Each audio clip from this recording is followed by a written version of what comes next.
You know, I think every generation has some big trend which causes a herd-like movement. So I remember when I was graduating from business school, the thing to do was go join Wall Street. I'm not talking the US, or join McKinsey. Okay, so that was the big thing. Then after that, nobody was interested in McKinsey. They were all interested in tech companies, the Microsofts, then the Googles, and now. And then in the recent round of hiring, I heard from my friends at Microsoft and Google, they had a hard time because nobody wants to join Microsoft and Google. Now the big thing is entrepreneurship, and so if you are, I think this extraordinary shift in the last 18 to 24 months. But first of all, I would say this seems to be largely in certain cities. So I think this is very much a phenomenon of the big cities and of a certain tier of schools. I think when you go to smaller towns, if you go to Kolhapur or Ludhiana, I'm not sure whether you find the same sort of madness, the craze for entrepreneurship that you find here in Chennai or Bangalore or Delhi. Now, why is this? Why have we hit some sort of a tipping point, right? That's a great question. Entrepreneurship requires what is called an ecosystem, okay? And this ecosystem tends to be quite geographically local. So the biggest entrepreneurial ecosystem in the world is, of course, Silicon Valley, right? And many people have tried to replicate Silicon Valley, and it's not that easy.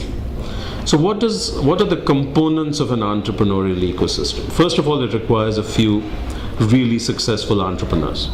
Okay, so because you need role models. Hey, I want to be like Narayan Murthy, I want to be like so-and-so.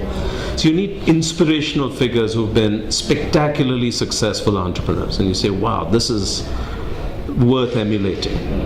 Those people should have had, made their money and now be angels. Okay, so they need to be now feeling like they need to groom and help the next generation of young entrepreneurs, both from investment standpoint as well as mentoring. That's important. You need to see people fail and then try again and succeed. So the stigma of failure has to go away. When you and I were probably in college, people would look quite quizzically if you wanted to be an entrepreneur, because if you failed, you were doomed for life. Today, it's a badge of honor to have tried and failed. There's absolutely no stigma at all. So I think changing the value system is an important part of things. I think the availability of venture capital, particularly seed stage, early stage venture capital, is hugely important. And what we're seeing is, thanks to the India story, very strong inflows of VCs.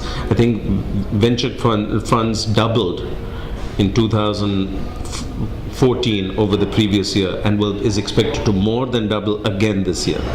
So in fact, there's just super abundance of venture capital. So I think all these elements have fallen into place in 3 or 4 cities in this period of time. And so you're seeing an explosion. But now the trick is, what do we do to take this entrepreneurial ecosystem and get it going in B-tier cities, smaller towns, and so forth.